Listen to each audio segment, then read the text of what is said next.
The developments that we see that make us feel extremely positive about the continent of Africa have to do a lot with socio-economic and political development to begin with. If you look at politically, we are getting a much stronger Africa Union, a much more involved Africa Union. We have seen also with that improvement of democracy in many countries. Of course, there are few pockets of drawbacks.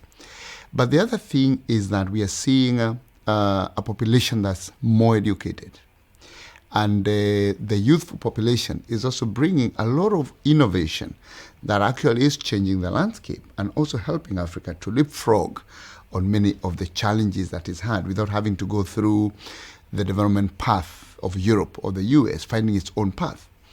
One of the other things that we've seen is obviously with COVID-19, we've seen a reawakening. That reawakening has meant that Africa is paying more attention to its independence, its autonomy.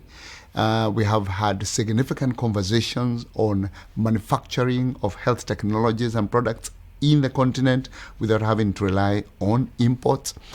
We have seen significant conversations around training and increasing the mix and the numbers of the health workers to ensure that women and children are reached wherever they are. And this will be obviously supported by access to water, sanitation, access to electricity, and better infrastructure. And with all this, we have actually seen also a very positive movement on fertility for women. There is a major reduction in fertility, which is also driving lower population growth, which is also good support for socio-economic and political development.